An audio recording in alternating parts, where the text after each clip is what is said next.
The boardroom was silent until my boss's sharp voice cut through the tension. "We're letting you go, effective immediately." Her eyes flickered with a victorious gleam. I met her calm gaze, a faint smile playing on my lips. They didn't know yet, but I'd been ready for this moment. Around us, colleagues shifted uncomfortably, whispers floated like smoke. The conference room felt colder than usual. I folded my documents slowly, mind racing, not with panic but with quiet calculation. She'd stolen my idea, taken my credit, and now my job, but this was far from over. The real game was just beginning. The silence that settled in the boardroom after Miranda's words wasn't just about the moment. It echoed months of subtle betrayals I had been quietly enduring. "I'm Alina Marquez, 34, the product development lead at Helix Innovations, a tech company where innovation and fierce competition go hand in hand. I wasn't just an employee, I was the creative force behind our latest breakthrough software. For years, I meticulously crafted ideas, refined strategies, and pushed boundaries. But somewhere along the line, my contributions were overshadowed, repackaged, and claimed by Miranda Cole, my boss, my betrayer. Miranda's rise had been swift. She arrived at Helix 2 years ago with a polished charm and a sharp mind, quickly climbing to become VP of Product Development. On the surface, she was supportive, even encouraging, but beneath that veneer was a calculated ambition that eventually targeted me. I noticed the small shifts, the way she began taking credit for my work in meetings, sidelining me in critical discussions, and gradually erasing my role in projects I had built from scratch. At home, my life with Daniel offered a fragile balance. He's a civil engineer, steady, practical, my anchor amid the chaos. We shared a deep bond built on trust and mutual respect. I confided in him about the increasing tension at work, about the gnawing feeling that something was off. Daniel listened without judgment, often reminding me to stay calm, but he also encouraged me to stand my ground. Our relationship was a sanctuary, yet the stress seeped into our evenings, making me quieter, more withdrawn. Work, once a place of excitement and creativity, had become a battleground. Helix thrived on rapid innovation, but it was also a place where office politics could be brutal. I had allies, Raj, a sharp-minded data analyst who understood my vision, and Melissa from HR, who, while cautious, hinted that she wasn't comfortable with Miranda's tactics. But most colleagues kept their distance, wary of the fallout. In the weeks leading to my dismissal, the signs were undeniable. Emails went unanswered, meetings were abruptly reassigned, and my name disappeared from project documents. I kept detailed records, versions of presentations, emails, design drafts, anything that could prove my ownership. It was a silent resistance, a preparation for the storm I sensed brewing. The day before I was fired, I overheard Miranda telling the board about a strategic reshuffle and the need to streamline the team. The euphemism was clear: I was being cut out. But unlike what they expected, I wasn't blindsided. That night, I reviewed every scrap of evidence and planned my response. I didn't panic. Instead, I felt a cold resolve settling in. Miranda's betrayal was more than professional theft, it was a calculated attempt to break me. But I was no stranger to corporate warfare. I had anticipated her moves, noticed the subtle signs of appropriation long before the board did.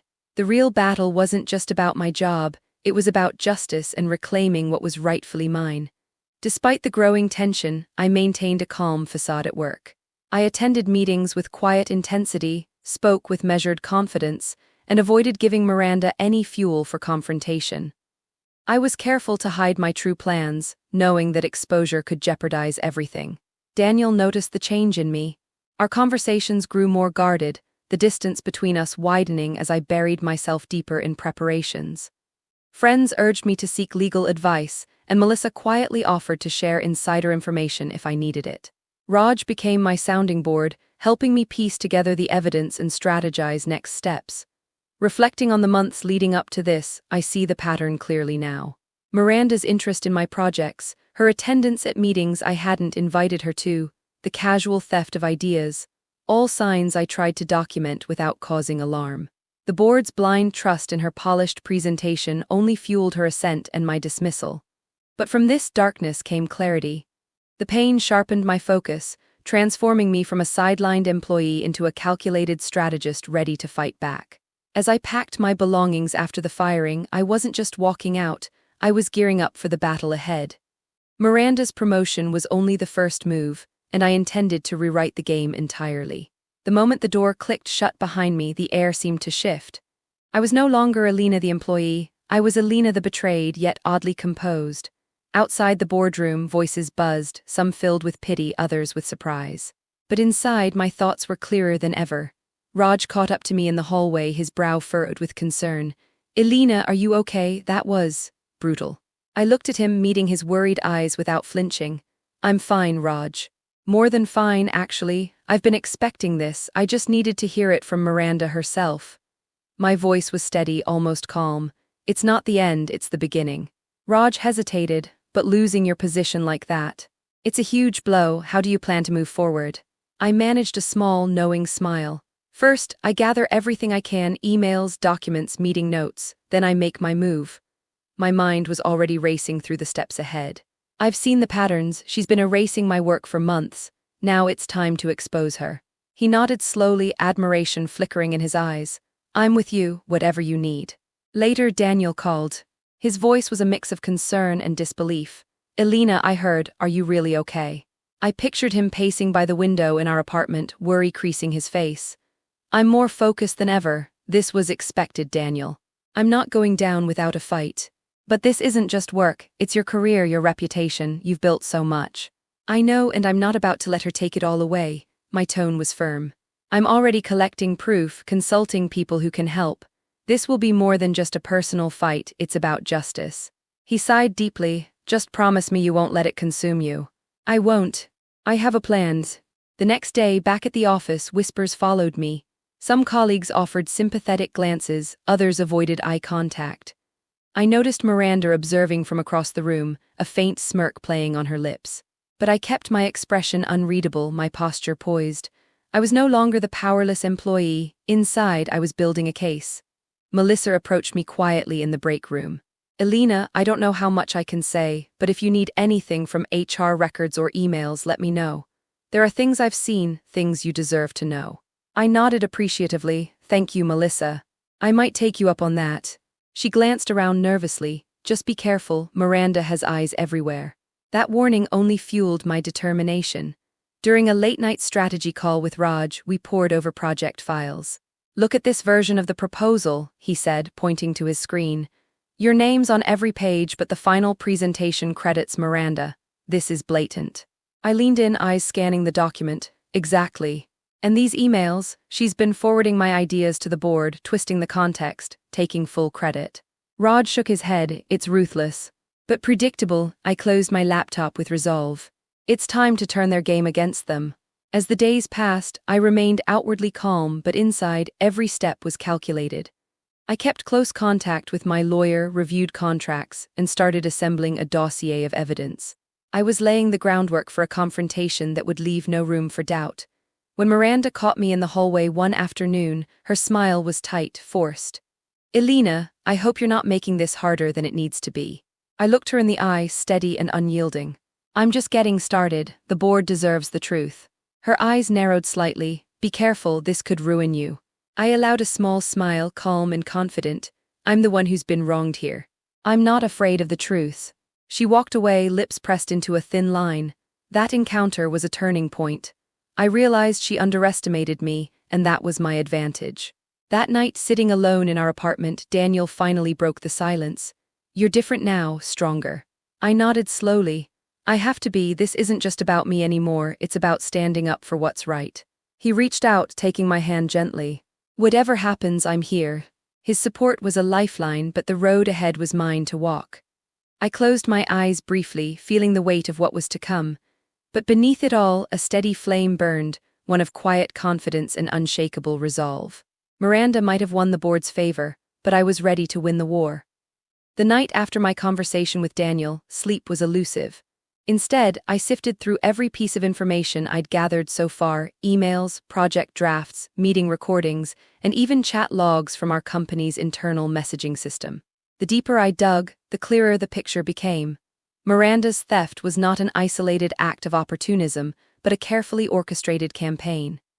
She'd meticulously erased my involvement from documents, manipulated timelines, and coordinated with certain board members to ensure her promotion while pushing me out. After watching this video, may your heart feel at ease and revenge be fun without exhaustion. Don't forget to like and subscribe so we can keep our spirits bright together.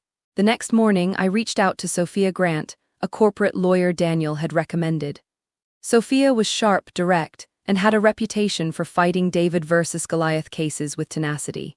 Our first meeting was in a small, glass-walled office downtown, minimalist but efficient. I laid out everything: the timeline of events, the altered documents, the emails with hidden agendas. Sophia listened carefully, asking pointed questions. "This is substantial," she said finally, her eyes meeting mine steadily. "If we can authenticate these documents and prove the timeline of idea ownership, you have a strong case for intellectual property theft and wrongful dismissal." I felt a surge of validation. That's what I thought. Miranda's not just taking credit, she's undermining my career. I want to prepare for a legal challenge, but I need to be strategic. The board trusts her. They won't accept accusations without undeniable proof. Sophia nodded. "We'll build a dossier, everything must be airtight. Contracts, emails, meeting minutes, witnesses. Anyone who can corroborate your involvement." With Sophia's guidance, I began reaching out to key colleagues, Raj first. "I need your help compiling everything you have," I told him over a secure call. "Your notes, emails, anything that shows my role in the project development. I've got a folder with all the versions of your proposals," he said, "in some chat logs where Miranda tried to take credit. I'll send them over." Next was Melissa, who cautiously agreed to provide internal HR communications that suggested irregularities in Miranda's promotion process. "Be careful with this," she warned. "If this leaks, I could lose my job, but you deserve to know what's been happening behind the scenes." Each piece of evidence was like a thread, and I was weaving them into an unbreakable net. Meanwhile, I started reviewing financial reports, noting suspicious budget reallocations that coincided with Miranda's initiatives. It was clear she'd manipulated resources to favor her projects, sidelining mine. I also discovered that some board members had received private briefings from her without my knowledge. The betrayal was layered and systematic. Sophia advised me to get formal statements from anyone willing to testify. "Witness credibility is crucial," she explained. "We'll prepare you for depositions and possibly a court trial, but first we gather facts and build momentum." Amid the legal preparations, I enlisted the help of a forensic IT expert, Marcus Lee, who specialized in digital document trails. He confirmed what I suspected. Key project files had been altered with timestamps inconsistent with original submissions. The digital fingerprints clearly pointed to deliberate tampering. I was no longer just reacting, I was orchestrating a counterattack. Each night, Daniel and I reviewed progress. "You're incredible," he said one evening, exhaustion evident in his voice. "I've never seen you so focused." "It's not about me anymore," I replied. "It's about integrity, fairness, and making sure this doesn't happen to someone else."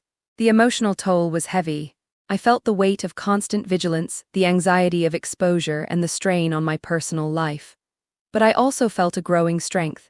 Every piece of evidence reinforced my conviction that I could win, not with anger, but with truth and meticulous strategy. One afternoon, Sophia called me with an update. "We're ready to file a formal complaint with the board and prepare for possible litigation. They won't be able to ignore this." I allowed myself a brief smile. The plan was in motion. But I knew the battle was just beginning. Miranda wouldn't go down without resistance. The boardroom, once a place of betrayal, was about to become the arena where justice would be fought and won. As I closed my laptop that evening, I felt a quiet but fierce determination settle over me. I was no longer the betrayed employee. I was the strategist, the fighter, the woman who would reclaim her future with intelligence and unshakable resolve. The real story was just unfolding. The day we filed the formal complaint with the board, I felt a mixture of nerves and resolve. Sophia had meticulously prepared every document, every piece of evidence framed to leave no doubt. I wasn't just accusing Miranda of stealing my idea, I was exposing a pattern of deception, manipulation, and abuse of power. The stakes were high, but so was my determination. I arrived at the office early, the usual hum of Helix Innovations feeling charged with a new intensity. Miranda was already there, her expression carefully neutral but with an unmistakable flicker of wariness when our eyes met. She knew the game had changed. Raj was by my side, a quiet pillar of support. "You're doing what's right," he said, handing me a folder of additional data he'd uncovered overnight, financial inconsistencies and internal memos that hinted at favoritism. "They can't deny this." Melissa, despite the risks, discreetly provided us with internal emails that suggested the promotion process had been rushed and irregular, conveniently sidelining my contributions. Each ally I gathered felt like a shield, reinforcing my position. Sophia coordinated with Marcus Lee, the forensic expert, who presented a comprehensive report on the digital alterations Miranda had made to project files. The timeline was irrefutable, the tampering was deliberate and calculated. Armed with this arsenal, Sophia requested a special board meeting to discuss the allegations. I knew this was the moment to confront the betrayal head-on.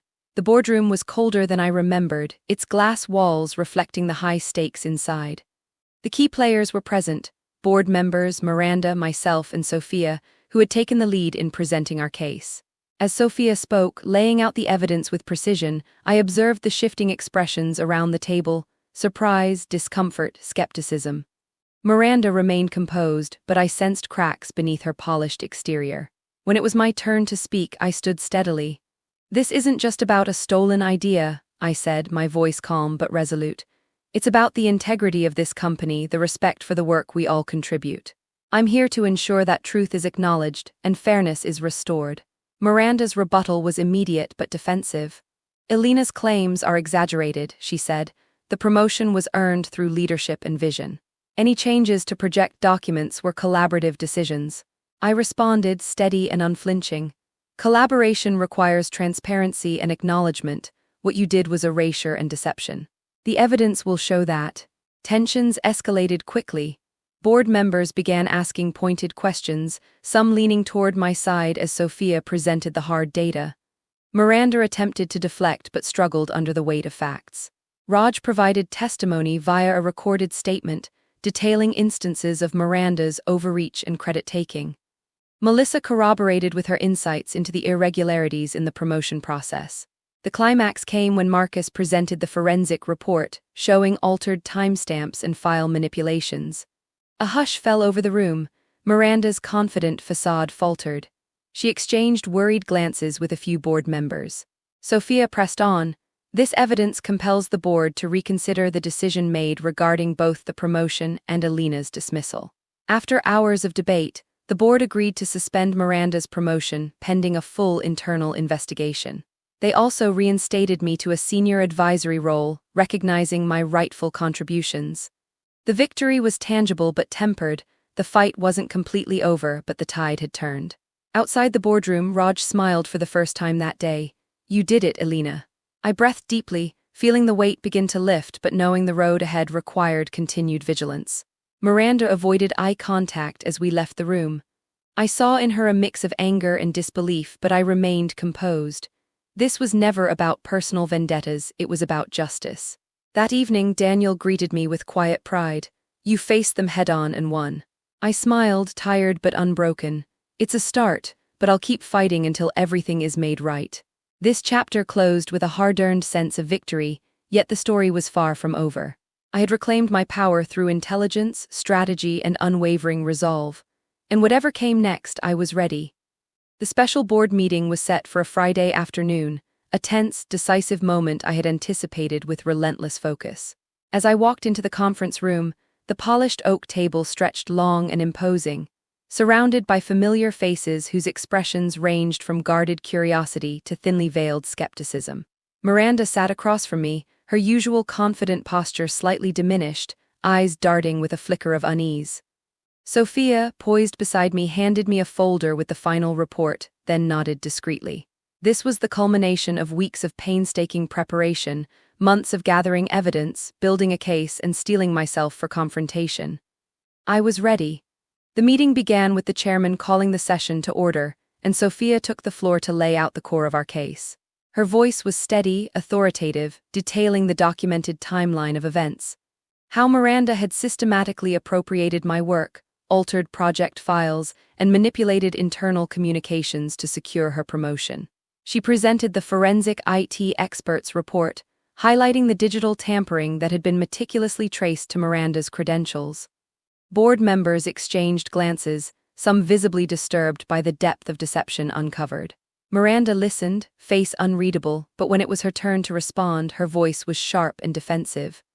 Elena's accusations are not only baseless, they undermine the spirit of collaboration we foster here, Miranda declared. Leadership requires vision and decisiveness. I acted in the company's best interest. The changes in project files were part of necessary strategic adjustments. I felt a calm certainty settle over me. It was my moment to speak. I leaned forward slightly and met the eyes of every board member.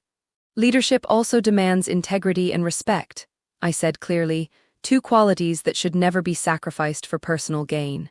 The evidence shows a pattern, not collaboration but concealment, not leadership but betrayal. Miranda's gaze sharpened. You misunderstand the situation. I was making decisions for the benefit of Helix Innovations. Decisions made by erasing a colleague's contributions and then firing her, I countered. That's not leadership, it's manipulation. This isn't about ego. It's about fairness, accountability, and the ethical foundation of this company. Tensions rose palpably. Questions from the board became more pointed. Some members challenged Miranda, pressing her on inconsistencies and the discrepancies revealed by the evidence. Others turned toward me and Sophia, seeking clarity on legal implications and the scope of the tampering. Raj's recorded testimony played next, a calm, factual account of the project's development and Miranda's interference. Melissa's written statement followed, exposing irregularities in the promotion process and her concerns about transparency. Miranda's composure cracked as these accounts unfolded. She attempted to interject, but her words fell flat against the mounting weight of proof. The chairman finally spoke, voice grave and deliberate. This evidence is serious and requires immediate action. We will commission a full investigation into the circumstances surrounding both the promotion and the dismissal. There was a heavy silence before the board voted to suspend Miranda's promotion pending the investigation and to reinstate me to a senior advisory position to ensure continuity in the project. The verdict was a victory, but it came with a complex mix of emotions. I felt vindicated, but also aware that this confrontation was just one step in a larger journey toward restoring fairness and rebuilding trust. Miranda stood abruptly, her voice low but fierce. You may have one today, Elena, but this isn't over. I met her challenge with steady eyes. No, it isn't, but this time I'm not backing down. As the meeting adjourned, board members approached me with cautious congratulations, while others simply avoided eye contact. I sensed the undercurrents of shifting alliances and the cost of truth in a world driven by power. Outside the boardroom, Raj gave me a firm nod. You held your ground. That was impressive. Daniel was waiting nearby, offering quiet support. You showed them strength and intelligence, I'm proud. I smiled, exhaustion mingling with relief. It was a battle of minds, not anger. And that's how I'll win. Walking away from the room, I felt the weight of what had just transpired, but also a renewed sense of purpose. Miranda's threats no longer frightened me. I had taken control, and though the road ahead was uncertain, I was ready to face whatever came next with clarity and resolve. This confrontation was the climax of a long struggle, a testament to resilience, strategy, and unwavering commitment to justice. The story wasn't finished, but I had claimed my victory in the arena where it mattered most. The days following the board meeting were a whirlwind of official statements, internal investigations, and cautious conversations. The board's decision to suspend Miranda's promotion sent ripples through Helix Innovations, shaking the carefully constructed facade she'd maintained.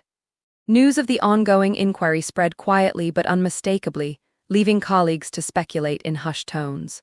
For me, the reinstatement to a senior advisory role was both a relief and a new challenge. The position wasn't quite the lead developer title I had lost, but it was a clear sign of recognition and a foothold to rebuild. More importantly, it was a public acknowledgement that my work and integrity mattered. Raj was one of the first to reach out after the dust settled. Elena, you've earned the respect you deserve. People are starting to see the truth. His words were a balm. Some colleagues began approaching with tentative apologies or renewed support. Melissa, ever cautious, finally relaxed enough to share. The atmosphere's shifting. People want fairness. Your courage has inspired that. Miranda, meanwhile, was noticeably withdrawn. Her once commanding presence faded, replaced by a guarded silence. Rumors circulated of strained relationships with board members and loss of key allies. Whether regret or resistance simmered beneath her exterior, only time would tell. The investigation continued in the background, with legal teams reviewing documents and interviewing witnesses. I stayed involved, providing whatever information was needed and maintaining a professional composure. The process was draining but necessary. Justice is rarely swift or simple. At home, Daniel remained my steady support. "You've shown incredible strength through all this," he said one evening as we shared a quiet dinner. "Whatever happens next, you've already won in so many ways." I smiled, feeling the weight of the journey behind me. "It's been hard, but I've learned a lot. About myself, about standing up for what's right." The experience reshaped my perspective, not just on my career, but on resilience and trust.